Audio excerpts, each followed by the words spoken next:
my calculations are correct, when this baby hits 88 miles per hour, you're gonna see some serious shit. They're here. Do you really think you have a chance against us, Mr. Cowboy? Yippee-ki-yay, motherfucker. It's showtime. Right, welcome everybody to another episode of the VHS Strikes Back. I'm one of your hosts, Chris, and my co-host and very good friend is Dave. Hey there, Chris, and hello to our listeners out there. Welcome to the VHS Strikes Back, the show where we dust off the old video player and go on a nostalgic journey to look at the good and the bad movies of yesteryear. Now, Chris, what are we going to review this week? Well, Dave, I wanted to talk about something very quickly that's just happened in the last 24 hours, but not to bring it on a downer, but we've lost the amazing Carl Weathers, Apollo Creed, someone who this podcast, I said it yesterday, and plenty of people said it, there would be no Rocky if there wasn't an Apollo, and all that, because Apollo was such an iconic character in the movies and a great actor, not just in Rocky, more recently like The Mandalorian. He's been in all sorts of stuff over the years. So Action Jackson, Dave, is still on my list at some point. So yeah, just really sad. And an absolute iconic actor. Predator, obviously we did that over Christmas. Yeah. Sarge picked that one. So yeah, just really sad news, Dave. And when I saw it, and I follow Carl Weathers on Twitter, he was even talking the day before. So it's so sad when you see that with such a high profile person, someone who means a lot to a lot of people, including myself, with Rocky being one of my favourite franchises. Yeah, and he was Chubbs in Happy Gilmore as well. Yeah. I was going to say, I don't know if you'd seen that one. Chris, genuinely, really sad stuff, wasn't it? I saw it and I was just like, oh, shit, and he, like yourself, have grown up with him being, initially Apollo, but then he had loads of other iconic roles as well. He's in The Mandalorian, of course, wasn't he, recently? Yeah. So, really, really sad, that one. What an icon. And like you say, he's so, such a special person for us, great actor, great person. So, very sad. It's real. And I'll just finish on, Dave, what he always used to say on Twitter, be peace. That's what he used to say, Dave. So it's right to mention that before we start. So today's episode, and sorry for bringing it on a downer, guys, I think we definitely had to pay our respects to the legend, but it's your pick, Dave. And we're going back to 1995, an absolute cult classic. And it is directed by Bryan Singer, starring Stephen Baldwin, Gabriel Byrne, Benicio del Toro, Kevin Pollak, Peter Postlethwaite, and Kevin Spacey, Dave. And probably more Kevin Spacey than anything in this movie. But we are going to be doing The Usual Suspects. So I know this is your pick. We had a little chat last week, Dave, but expand on why you love this movie or why you've picked it, because I'm really interested this week. Well, it would have been about 96 when I saw this, Chris, and it was on video. And it was, I was living with my mate Mark at the time. We were in a flat, and I just remember him saying, oh, you've got to watch this film, The Usual Suspects. So it's like, right, okay, and I think he'd rented it out. This would have been before I started working in Blockbusters and had rentals on tap. So, so he had the video. That's something you don't get with Netflix so much, is it? You can't just, rent something and then lend it to your mate and then get all the late fees for it when they haven't handed it back. But anyway, so don't get it back. so I lent it off him and then started watching it. And I remember thinking, yeah, all right. It's all right, not really massively into this. And I don't get why he was so enthusiastic for me to watch it. And then obviously you get to that end bit and you're like, holy shit, because you think there's a twist, which is like a moderate level twist. But then the twist of all twists comes and you're just like, holy crap, and it blows your mind. And then you're sort of thinking about it after and you're like, motherfucker, all this time and it was him, And so it just lived with me for, certainly the days and weeks after. But it's sort of over the years, Chris, it's sort of become that part of my vocabulary, if you like.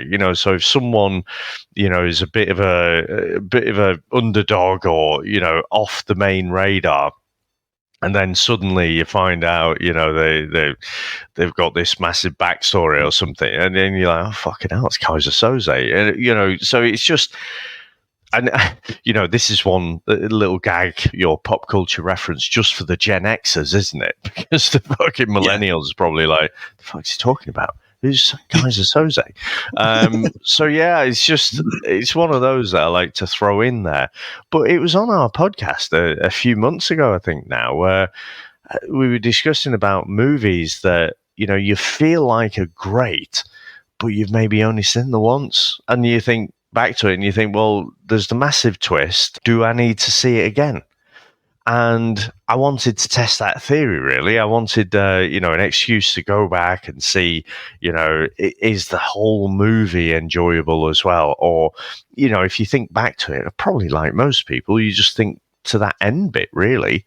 And maybe it's almost like Antonio Banderas' Desperado bit in the middle, which sort of stands out cinematically from the rest of the film. But yeah, so that's kind of why.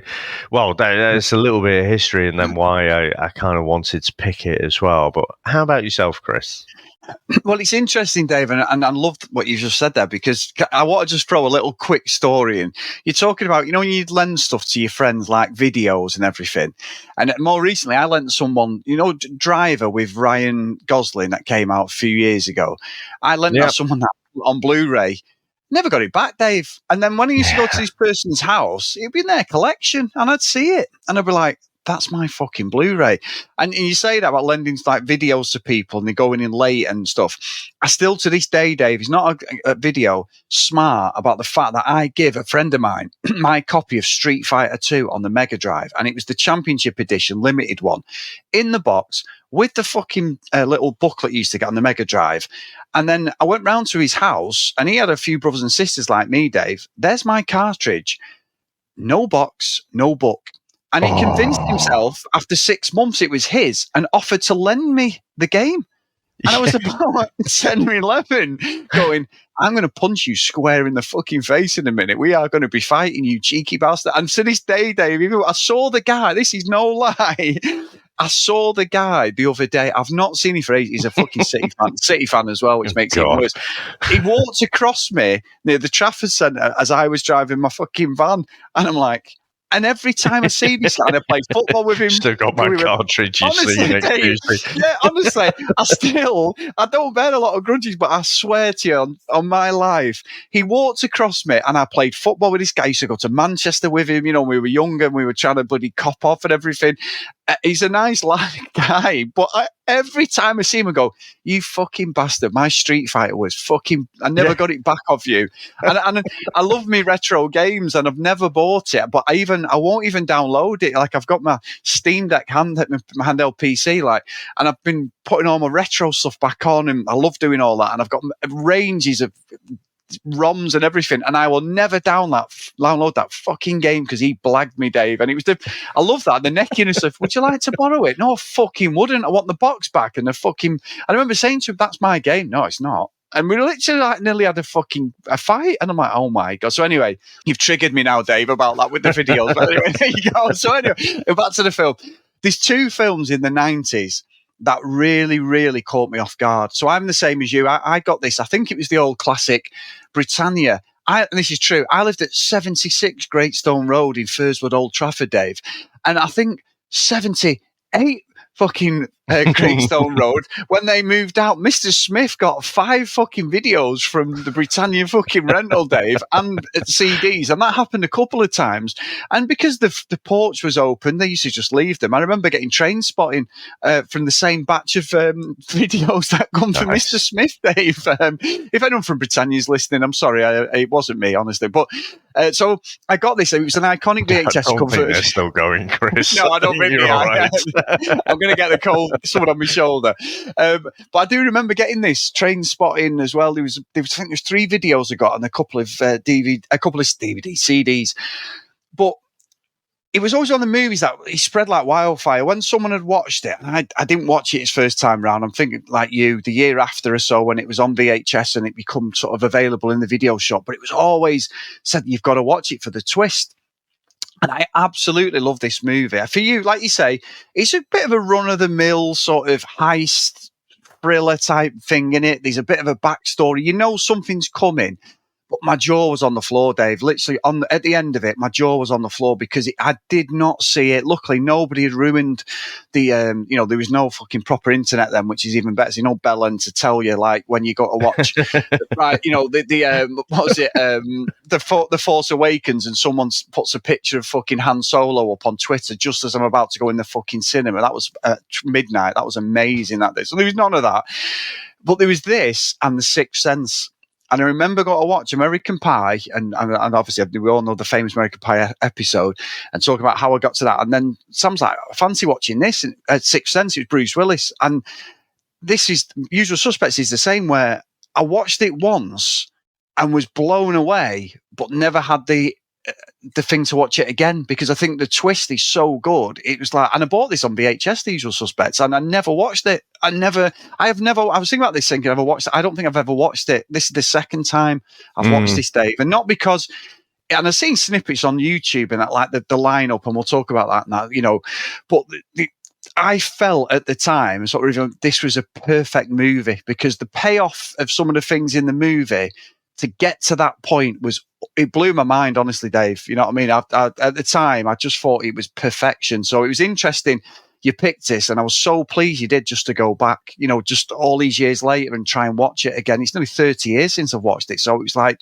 no, it is time. And is there stuff there that watching it makes me go, actually, it's not as good. Like you said, is it as good? Is there still them breadcrumbs to keep you going? So yeah, I'm really pleased. So I've gone on a bit of a tangent, but no, honestly, I'm really, really looking forward to this one. Yeah, and weirdly, I did watch Sixth Sense a couple times more, and you're looking for the clues through, and I don't know why. I always say I don't like horror movies, Chris, but I guess because it is a bit creepy, that kind of drew me in to watch it a bit more, whereas this kind of noir type movie, I don't know, it's just not really my kind of sweet spot. So maybe that's another reason, not just because I know the twist, but because you have to sit through a lot of the movie just to get to the last twist at the end, but you kind of know that, and it's the best bit. So I don't know, there's probably a couple of those things in there, but I know with Sixth Sense, you're watching it and you're like, oh yeah, it's fucking obvious. Yeah. Didn't see it coming, but it was obvious. It was right there all the time. But yeah, so I can't wait to get to, into it and see what you think about it. So Chris, should we get into our trailer? Let's go.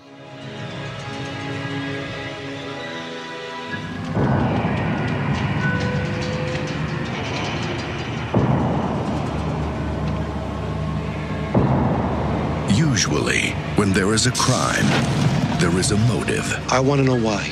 27 men died on that pier for what looks to be $91 million worth of dope that wasn't there. Usually, when there is a lineup, there's only one real suspect. This whole thing was a shakedown. And there's no way they'd line 5 felons in the same room. But this is not the usual crime. This is not the usual motive. He was in the harbor killing many men. Kaiser Soze! He saw Kaiser Soze. And these are not the usual suspects. Keaton. I'm a businessman. McManus. There's nothing that can't be done. Hockney. What, you got a team of monkeys working around the clock on this? Fenster. Flip you for real. Verbal Kint. Roger, really. People say I talk too much. He doesn't know what you want to know. I don't think he does. Not exactly. But there's a lot more to his story, believe me. In a world where nothing is what it seems. The greatest trick the devil ever pulled was convincing the world. I know he's here! He didn't exist. You've got to look beyond the usual suspects. I'm smarter than you. And I'm going to find out what I want to know, whether you like it or not. I work for Kaiser Soze. He feels you owe him. He does not expect all of you to live, but those of you who do will have $91 million. It was Kaiser Soze, Agent Kuyan. I mean, the devil himself. I'm telling you, it's Kaiser Soze! There is no Kaiser Soze. Keaton always said, I don't believe in God, but I'm afraid of him. Well, I believe in God. And the only thing that scares me is Kaiser Soze.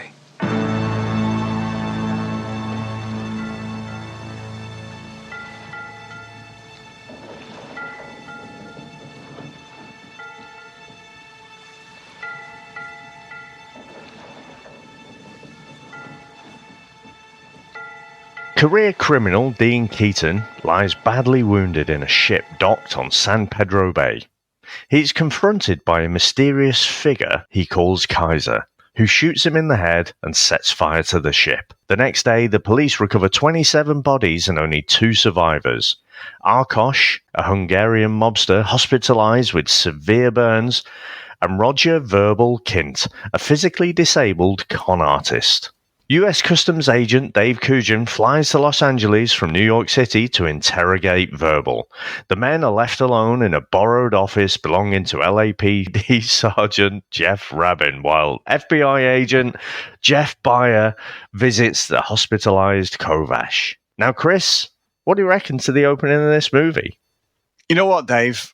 Great intro there. You did well there with that intro, because it's a lot, and you've got to sort of bring that as a bio for the movie to bring it in about what's going on. What I love about this movie, Dave, the start of it, especially when you look at it, the runtime, it's an hour and 46. This could have been a 2.5 hour movie where we would literally be wanting to fucking jump out of a window or something, because there'd be too much exposition and too much shit going on. I think this is the perfect runtime for this movie. So I think at the start, that first bit, Dave, I was listening to this in the gym, right? And I'm on the bike and I'm watching it, and then I'm like, right, I know someone's going to speak now. And all you see is the footsteps of someone. You know, they come down the stairs and they get to like Dean Keaton, you know, Gabriel Byrne's character. And I'm like, when I listen to it with my headphones on, it's pretty obvious, Dave. The voice, yeah, not too much, because you know who, you know, basically the whole premise of the movie is Kaiser Soze, but yeah, you can just hear it a little enough to go, oh, actually. And I do love the fact that when we get introduced to Kaiser, obviously we don't see his head, the gun, it purposely puts the gun in his left hand, Dave, and lifts up with his left hand. And obviously the character who is Kaiser Soze doesn't have his, you know, he's disabled, isn't he? You know what I mean? So his hand doesn't work. His left hand doesn't work correctly because of his disability. So there's all these little things watching it now. I felt like I was a fucking proper detective, Dave. I was thinking I'm probably more Miss Marple than I am fucking Columbo. But you know what I mean? I don't know. I reckon you'd be more Columbo because you know what the end is. You know who the killer is. Yeah. Now I do.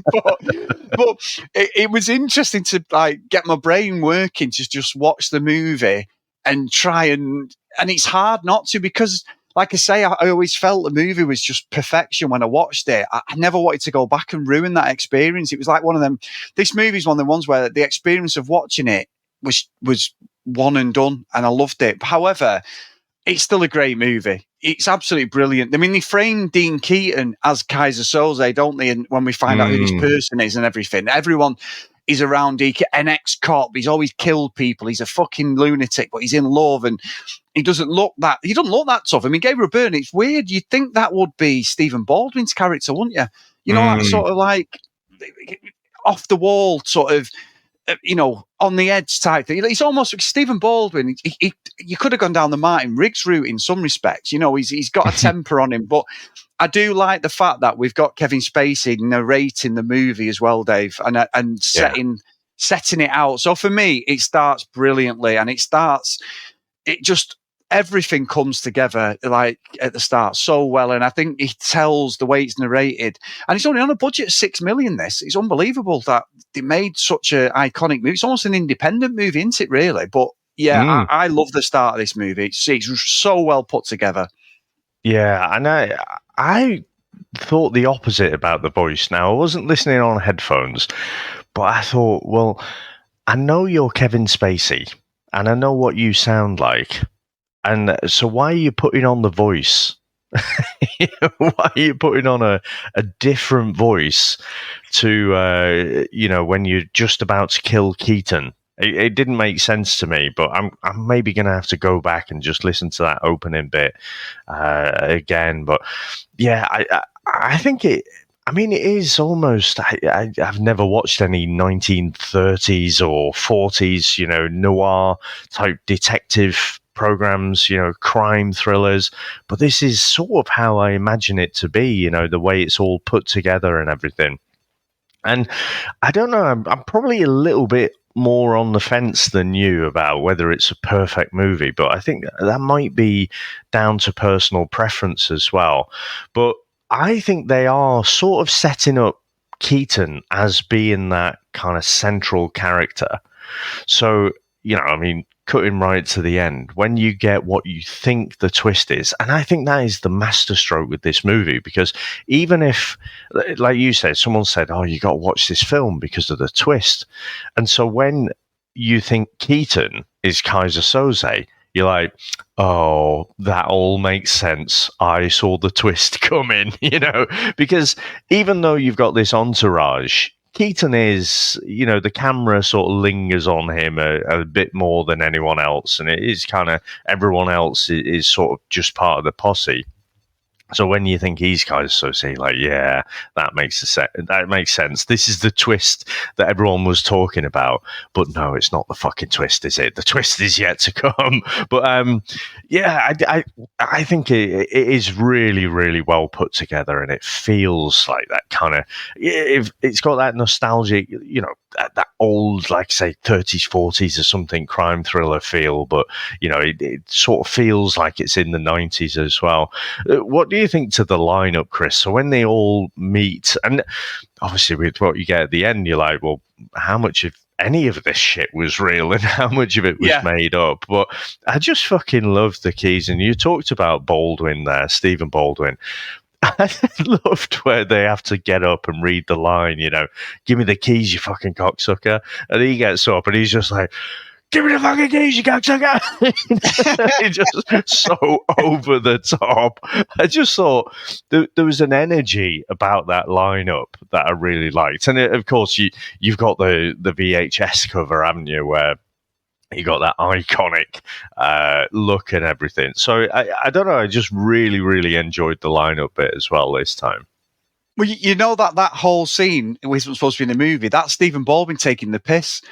And they actually used it in the movie. So when they're laughing, that's genuinely them laughing, because you see Kevin Spacey putting his head down like a fucking wankers. Gabriel Byrne's laughing. But honestly, it's because you see, obviously, Benicio del Toro goes, what does he say? Give me you fucking cocksucker. And he's like, speak English. And he's like, give me, and he's like, what the fuck, man? And then he just does it. He goes, but that is all improv. It was Stephen Baldwin taking the piss, but the director's just like, no, that's staying in. That's like, they're all there. Like, you couldn't get 6 people who look completely different in a lineup. I mean, and you're right, that lineup is the VHS cover. You tell me Usual Suspects, I immediately think of that fucking police lineup. However, I love Dave. I've never watched the show, but you must have seen the Brooklyn Nine-Nine one, the lineup. Have you ever seen that, what they do, taking the piss? No, I haven't. Oh my God, Dave. Please, can you put this in the movie? I know you read it in this one. If I'd send, can we do it now as a little watch along? Yeah, because this is absolutely amazing, honestly. And people listening will have probably seen this, but this fucking lineup, right, is taking the piss out of Usual Suspects. But for me, it is amazing. And it's one of the things that when I come across it, I've watched it, I don't know how many times, even though I've never actually fucking seen the show. I love it. I absolutely love it. Right, I've got it here. Let me send you this. This is fantastic, Dave. Right, here we go. Hold on. So, do you recognize any of these men? I was hiding in the bathroom stall, so I didn't see his face, but I heard him. He was singing along to the music at the bar. Do you remember what he was singing? I think it was that song, I Want It That Way. Backstreet Boys. Oh, I have seen this. Number one, so could you please sing the opening to I Want It That Way? Really? It's excellent. Okay. You are my fire. Number 2, keep it going. The one desire. Number 3, believe when I say. They can all sing, 4, to be fair. I want it that way. Tell me why. Ain't nothing but a heartache. Tell me why. Ain't nothing but a mistake. Now number 5. I never wanna hear you say, woo! I want it that way. Oh, chills. Literal chills. It was number 5. Number 5 killed my brother. Oh my God. I have to hear that part. I love that so much. It's a classic, isn't it? I've never watched the show, but it's an absolute classic. That so good. I sort of felt that there was going to be something to kill it right at the end there. I thought it was going to be that they fucking assaulted her or something, but oh my God. That is a classic. So anyway. I love it. Honestly, I don't know what it is about that clip. It just gets me every fucking time, honestly. Oh, so good. So good. Anyway, back to the series of the movie, Dave. But I think it's interesting you say that, how you feel with the movie, because I think when we get introduced to the characters, you know, and obviously they're in that cell, and he says it, doesn't he? Like Dean Keaton says, like, there's no way you'd have all us together in one thingy, in one room, and they're very dismissive of Kevin Spacey, aren't they? They're very, very dismissive of him because they're calling him like this. You know, they're saying some really bad stuff about his disability, aren't they? Verbal, and they're saying stuff about him. But you get that dynamic where Keaton and Stephen Baldwin's character don't like each other, and he's like, "I'm not interested," and they're talking about one sort of. He needs the money because he's been arrested and he's ruined this sort of business meet with these French people and all that. And it's sort of like, we're going to have to do it.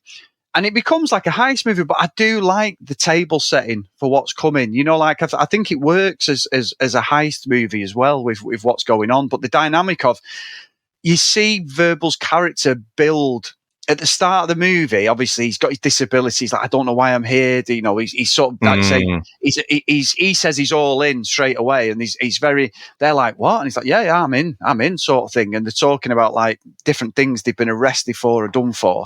And obviously, Dean Keaton is the main guy, and they're all like, he's a fucking lunatic. You know, he's like legendary and thoughts as well. He's even served time and come out the other way as an ex-cop.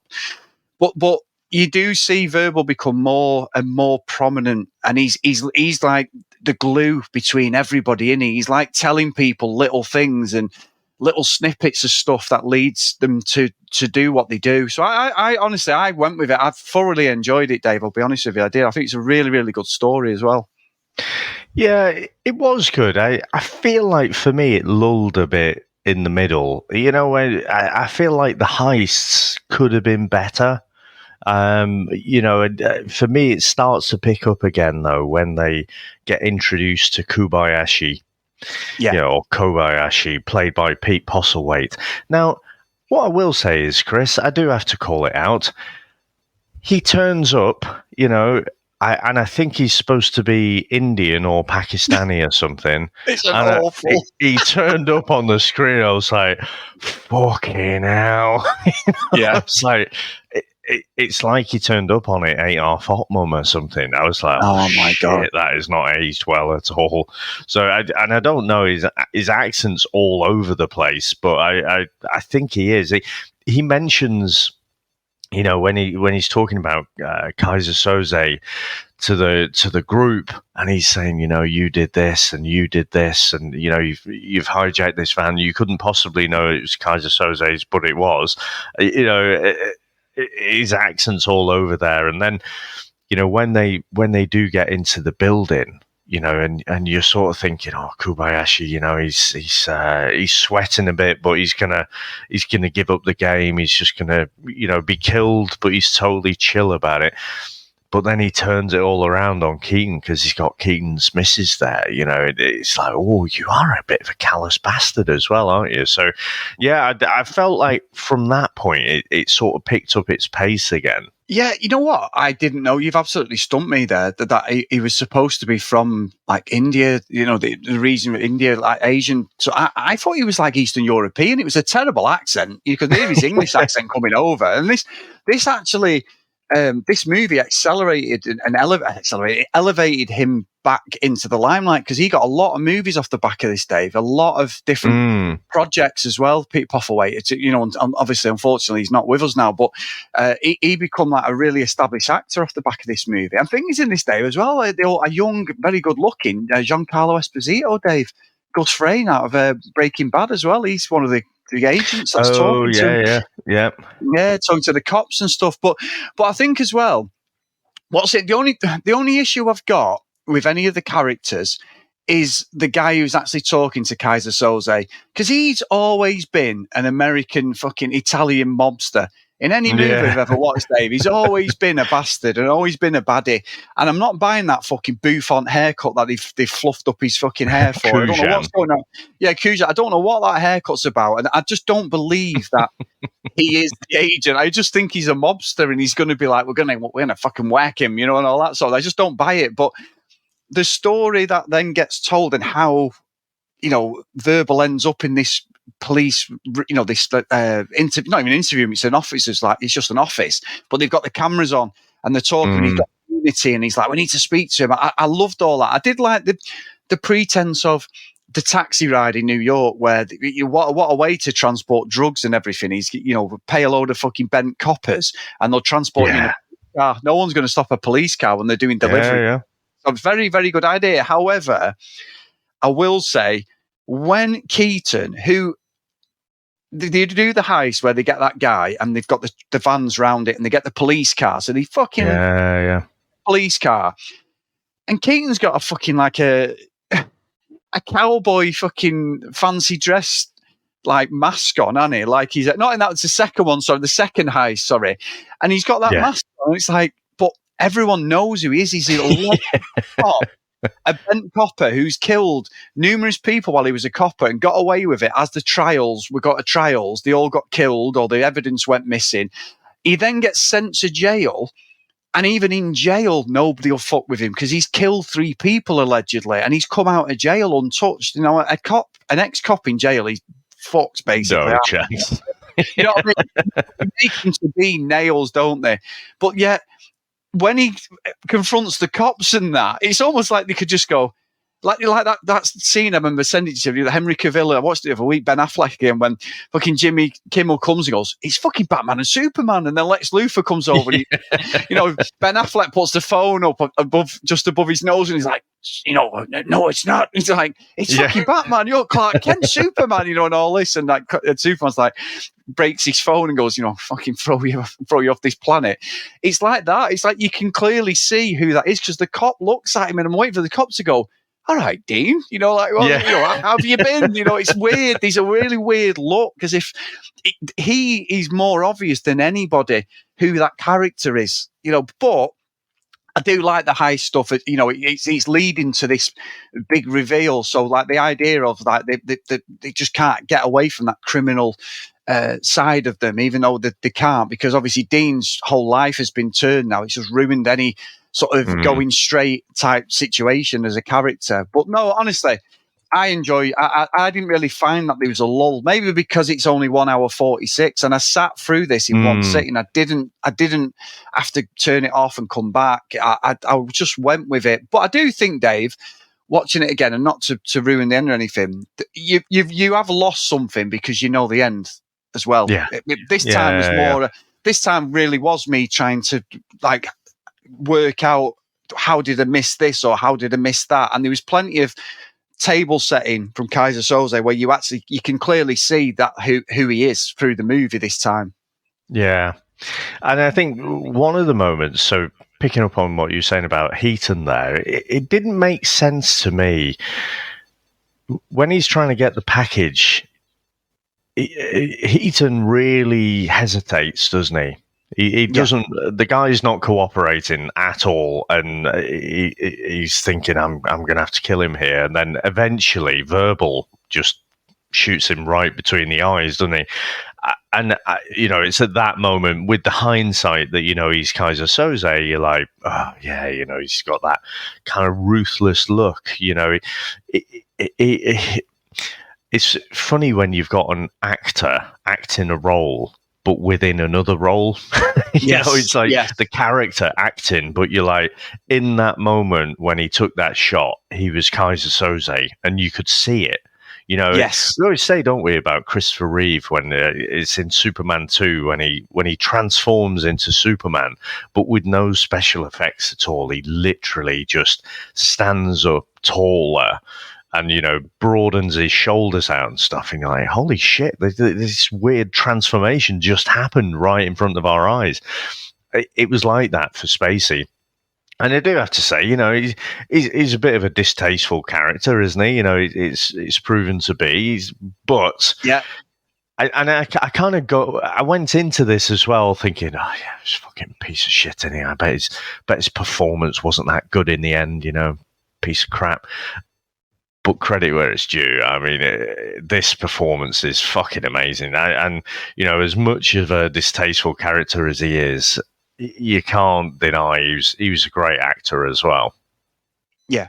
Yeah, he put him on the map. This movie put him on the map, didn't it? This was like the amount of before. When was 7? Around about the same time, was it? Yeah, I feel like it's the same. So he had I mean, that was a pretty. He was a much smaller part in that film, but iconic, wasn't it? Yeah. I think 95 was definitely a kind of good year for him, wasn't it? Yeah, did you see, and you're right, did you see the little Pulp Fiction reference as well, Dave? You must have spotted that. No. So when they do the second heist and they say they're going to LA, don't they, and everything, and they're all questioning, why the Stephen Baldwin's character, aren't they saying, McManus, like, no, we're coming with you. McMahon, what he's called, we're coming with you, because they're trying to like fence and make some money. And they meet them guys, don't they? And they have that standoff with the guns. And the main guy, Zed, out of Pulp Fiction. Yes, and he says to him, he goes, who's the gimp? And I'm like, oh, I got the reference. I got it. I never saw it the first time. He points at Kevin Spacey, goes, who's the gimp? You know what I mean? So I did get that. That was out around this time as well. But so anyway, just me. I love stuff like that. There was a little cross-reference to Spacey. But no, I think as it builds to the end and the dockyard scene, and you've got like, all these people, you've got like Keaton gets there and everything, and you've got McMahon, and you've got Benicio del Toro. I haven't talked about him at all, really, but he's really good in it as well, Dave. The accent makes me laugh because the accent is obviously it's his real accent, but it's almost like a lazy, like he's just taking the piss. Like, yeah, I don't give a fuck, man. Yeah, I don't give a fuck. It always reminds me sometimes in this movie, and it's completely different, but it almost reminds me a bit like John Travolta. That sort of just chilled, cool demeanor in his personality. I don't mean that, like, obviously not his accent or anything like that, but just he just looks too cool for school. When Travolta, even in stuff like, and we haven't done it yet, like Face Off and stuff like that, John Travolta's just like, he's like, is he even acting? Is he just like, I don't know what he's doing here. He's just been like Danny Zuko, let's say, in all these movies, or Tony fucking Dingy. You know what I mean? So, it's just like, you just expect him to just start dancing or something, no matter what he's in. Just something about his charisma. He's just there. He's always on the line of like, is this a comedy performance or is it? So I felt like he plays a good part, but the whole payoff at the end is just fucking outstanding, because you're right. What gets me this time is I'm watching it going, none of this is fucking true. This is it's a complete Chris Phelps fucking Jack and Ori story here. He's just making this shit. I mean, I don't make the stuff up there. Let's just get that right. But you know what I mean? Like the story's just completely gone one way, where you're like, I don't even think any of this even happened. You know what I mean? So I do find watching it this time, I'm trying to work out, is any of this even real, to get to the point at the end with one where everyone gets killed and then the Kaiser Soze reveal. I don't know. It's very interesting watching it for the second time. Yeah, I was fascinated by it. I will just say, just before we get into how that unfolds at the end there, the little scene, so when the guy who's been burned, the Hungarian, he shouts out like Kaiser Soze, and then he starts questioning Verbal, doesn't he? And again, with the hindsight, you're thinking, you are so fucking smart, because you're able to make up this story, and he's building up this almost like demonic character, this myth, this boogeyman kind of thing. But again, I say about Desperado, it was sort of made out like he was some kind of Turkish or Hungarian, or he was some kind of Eastern European or Middle Eastern character, you know, with all the long flowing hair, like say the Antonio Banderas in Desperado type look. And, you know, he takes out his whole family because, you know, you basically had these gangsters come and, you know, they raped his wife and stuff, made the kids watch and all these despicable things. And, you know, they think they've got him up against the ropes, but, you know, he kills them off. He doesn't want them to live anymore. Lets one of them kind of run off, you know, to basically spread the word about Kaiser Soze and stuff. And you're thinking, well, part of that, you know, obviously the coppers and stuff, they might know a little bit about this or heard the name or something like that. I think that's one of the things that had me in disbelief. It's like, but we saw it. We saw the scene, you know, but then we didn't, did we? We saw Verbal's retelling of it. We saw that unreliable narrator kind of thing. So I don't know. It made me question. That's all. But the reason I think it's so smart is because some of the facts must have been true. So like the lineup must have been true, you know, and they've obviously got to the boat, haven't they? Where, you know, the whole crime scene and that.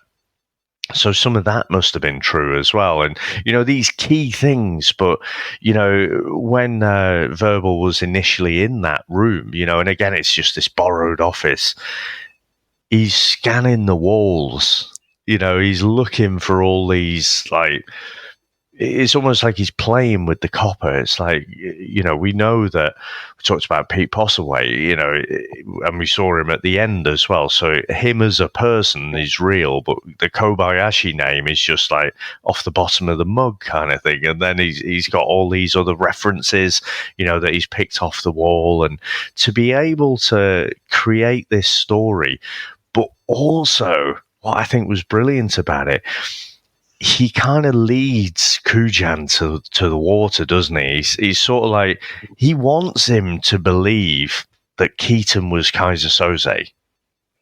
You know, yeah. He's not going to put it out there and make it obvious, but he's going to make Kujan feel like, oh yeah, I'm the fucking smartest bastard here, and I figured it out. And, you know, Keaton's actually Kaiser Soze, and you, Verbal, you thought he was your mate and stuff, you know, but I've actually figured it all out. And the one bit where I will criticize the acting a bit, I didn't care for when Verbal's walking out the room and he turns back and he's like, fucking caps. Yeah. There's something off about that. I just it didn't feel real to me. But yeah, again, Chris, just that last bit when it all unfolds and the editing as well, the going back and forth, I thought it was brilliant. Honestly, the end gives me chills, Dave. And you're saying about, like, you know, the talking and looking at stuff in the room, which we don't realise till the end, obviously, till you know, till the cop realises, but Kujan realises. But it's the bit when he says earlier on, "I want a coffee," you know, because I dehydrated as a kid and my piss comes out like, and that was basically him scanning the room for an idea. I think in my head to think, right, where do I start with this? But the end bit is just fucking perfection. When he walks off and he tells him Kaiser Soze, or we think it's Keaton, and they let him go because I'm not testifying all that.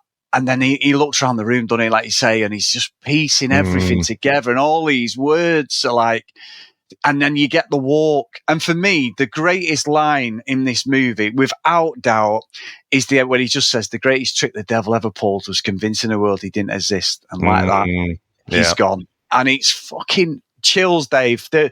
And you're right, these bits we've pulled out and everything, but the payoff to get to that, for me, the first time round, it blew my mind. It was absolutely brilliant storytelling. And for someone who's not really into these sort of movies, I absolutely loved it. And even now, knowing what happens, knowing we've seen it before, knowing, you know, who Kaiser Soze is, it's still a brilliant ending. I can still watch it and go, you know what? It's the payoff of whatever's good or bad in this movie.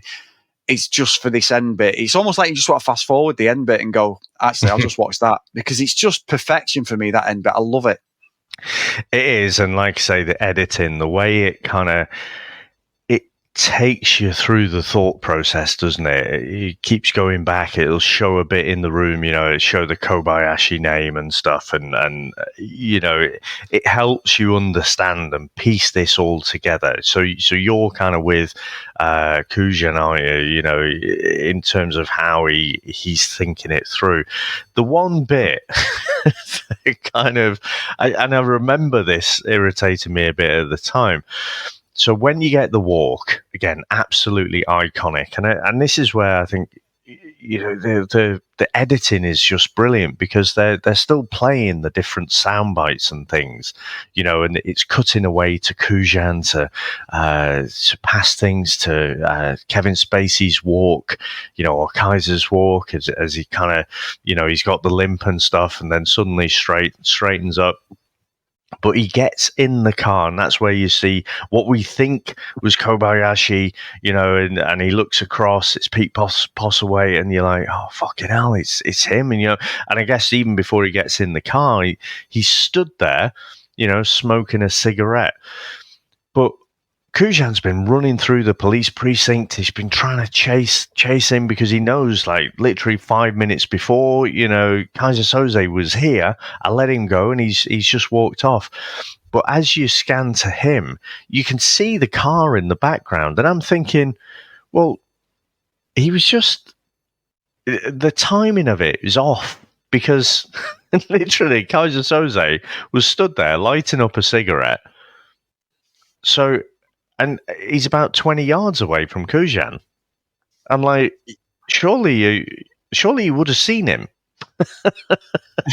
Watch it back now.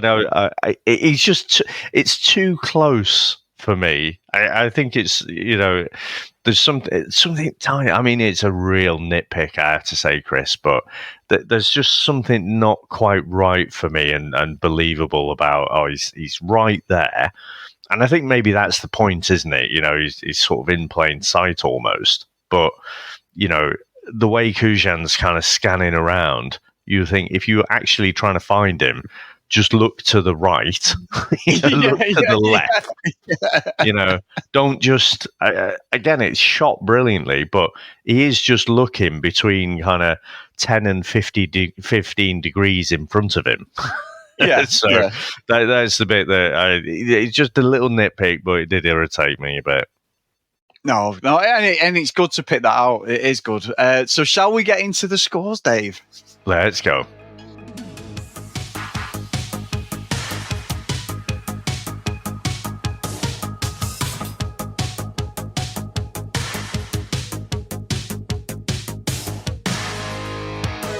So, I mean, I've been terribly hiding this one, Dave, but I absolutely love this second viewing. Brilliant movie. Loved the place setting, the different things, working out that it was pretty much in plain sight who Kaiser Soze was. The weakest character at the start of the movie, slowly but surely became the strongest. And that whole thing of having immunity, getting away with it. Like I said, the cop at the end is funny, but it's just the end bit. It's absolutely iconic, and it's so good. And like you say, pop culture reference, done the old Kaiser Soze, and that's been used in movies. We've said this on this podcast and the comics, that when this sort of tricks happened in a movie, definitely, and it is like in the zeitgeist of people our age, definitely. But Dave, it's got to go to the top for me. It's absolutely brilliant. He's got a Cloud City. Again, though, will I watch it again? Maybe in 30 years, Dave. What'll be then? I'll be 75. So by the time I'm 75, I'll have completely forgot the fucking whole plot of the movie, Dave. So I'll be fine then. I'll just watch it again and be blown away and go, oh my God, you know what I mean? So brilliant movie. And I'm so pleased you picked it, mate, because it's definitely one we should have covered early. But yeah, excellent. So what about yourself? Amazing. So I have to say, in terms of 90s iconic movies, it is absolutely up there, isn't it? You think of the VHS cover, you think of the plot twist, and everyone's collective minds blown when they kind of watch it. And because there was no Twitter or anything for people to spoil shit, you didn't have someone just going on there and say, oh yeah, Kevin Spacey's Kaiser Soze. Oh, thanks for that. No one was doing that. Everyone was kind of keeping that secret. People would allude to the fact there was a twist, but like I say, there's a bit of a fake out twist that comes before the main event. So I think for that, it's absolutely iconic. I have to say, I'm still a little bit on the fence about how rewatchable it is. So for me, to send something to Cloud City, it's got to have that rewatchability. And I will definitely watch it again, but probably around about the same time as yourself, Chris, maybe in 30 years or something. You know, I'm not itching to watch this again straight away. So for me, it's a Pleasantville. I think the casting is great. I love the chemistry between the different actors on there. I love the way it's shot. I think the suspense is good. I think, you know, especially when it ramps up at the end and you know, everything kind of unfolds with the Keyser Söze bit. So, yeah, I think it's a really great movie, but just not quite in that top echelon of great movies for me. Just the Cloud Cities. And I am, Chris, I did go through, I mean, prompted a little bit by Blake there, went back across our previous scores and looking for trends and stuff. And I am a bit stingier with the Cloud Cities, so I group a little bit more around the middle, but I don't send as many to Alderaan as well as you do. So I think you have more of an even spread across the 5 different locations, whereas I'm, you know, quite stingy with the Cloud Cities, but also a bit more forgiving with the Alderaans. Maybe it's just me, Dave, all or nothing. That's the problem. You're either in or I'm out. You know what I'm like. But no, brilliant pick, mate. And and so for next week, it's our great friend Herb. So I believe, Dave, I'm going to have to make sure that I do plenty of limbering up, plenty of yoga, get my shoulder, or both shoulders, depending if I lean on my left one, just so it feels like someone else is doing it, Dave. But, you know, there's going to be plenty of shoulder-inducing stuff going on next week, Dave. So Herb has picked another Aussie gem, I believe, Dave. It's an Aussie movie from 1992, and it goes by 2 different names, actually. So we've got the Australian name, and then we've got the name when it was released in the US, Dave. So if you're from Australia or you've come across this one, we're going to be reviewing Exchange Lifeguards, or if you've seen it as under another name, it's called Wet and Wild Summer. So let's get into the trailer. This is what we can sell with our new development in Australia. Sun, beaches, lifeguards, pretty girls. Yeah. Mullet Beach has everything that we need. Been I think we should move on this spot. Baywatch was at its height as well. Coastline is some of the prettiest on Earth and the Probably easiest don't need to to tell my develop. Baywatch story again. You will be the exchange lifeguard on that plane to Australia, even if you can't swim a stroke. They don't know who you are, so try and keep it that way. Memo. My father reckons they're the greatest people in the world. So far, I found Australians to be nothing but a bunch of cheap, incompetent hustlers. I want the community to work with us. They will. How this bunch of nerds ever survive at all is beyond me. McCain's bulldozing this clubhouse will be a community service. As far as Mullet Beach goes, this place is a paradise. Looks amazing. That's in the beach. Oh, yeah. Doesn't look like much of a lifeguard. Oh, it's nipped up, Dave. Yeah. Victor Von Doom. He's in Home and Away. Do you remember? So where do you stand? Oh, really? For or against? Yeah. It's not my town. It's one of those people I sort of forget that he's Australian. I sunk a lot of money. Or is he Australian? You've been down here for 5 minutes and already you're making Danny negative Minogue's decisions. husband, What do definitely. we do? Stall them. I'll get the company back. If we can just get our hands on those deeds. This has got like Police Academy, that ski patrol we did vibe on it. Well, unlike you, I'm not here. Madcap comedy, Dave. They know who I am. And I know exactly what you Bunch of smugglers there. Oh, wow. Yeah. Yeah. Don't worry. Everything's under control.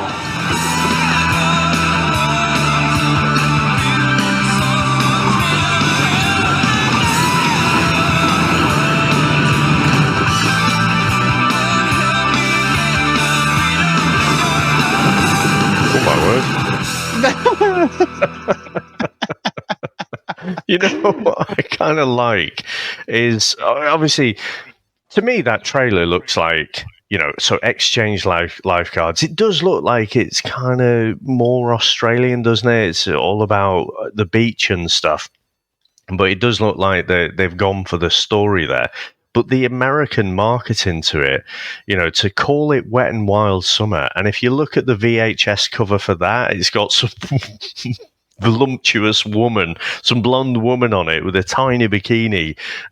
It's clear what market they're going for, that's for sure. Well, it's a market that I was heavily involved with, Dave, around this time. But anyway, massive thank you and great pick, Herb. I can't wait to cover that. Massive thank you to everyone, as always, for supporting the podcast. If you want to email us, the vhsstrikesback@gmail.com. If you want to follow us on social media, @VHSStrikesBack. If you do get a chance, please drop myself and Dave a review on your podcast catching up. We really appreciate it. And if you get over to if you get over to YouTube, our YouTube channel has got plenty of the watch along, some of the old reviews. The No Cheat No Surrender free is up there. We've had some cracking comments, Dave, about our talking over the movie. Obviously, people are coming, not realising what a watch along is, and it's me and you chatting. We got called boring in one of the comments, which I thought was brilliant. You sent me that this week. Talking through the movie.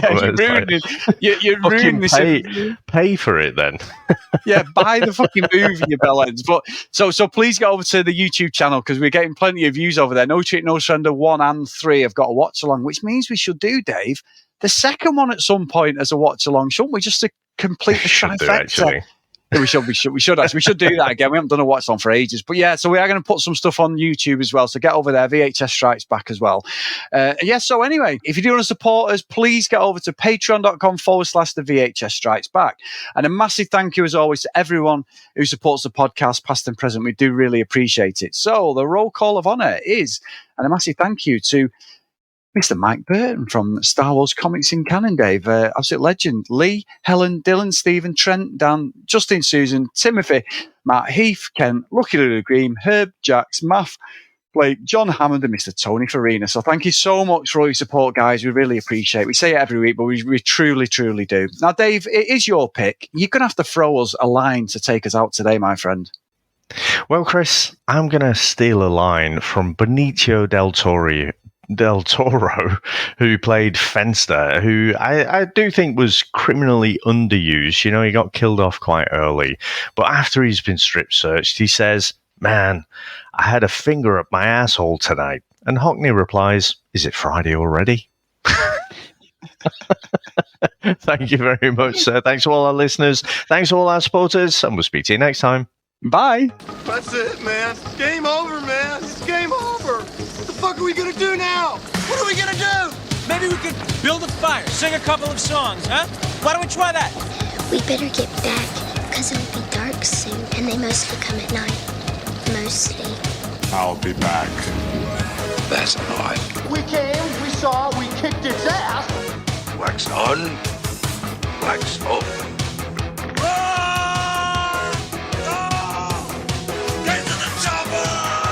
One ring to go. All right. Ding, ding. Bust you up. Go for it. Well, here we go. Ain't so bad. Ain't so bad. Ain't so bad. Come on. Ain't so bad. Ain't nothing. Come on. You must be crazy or something. I'm crazy. You just a stupid fool. Yeah, maybe you stupid. Ain't breathing heavy. He's a fool. He's stupid. I'll see you in 6 months.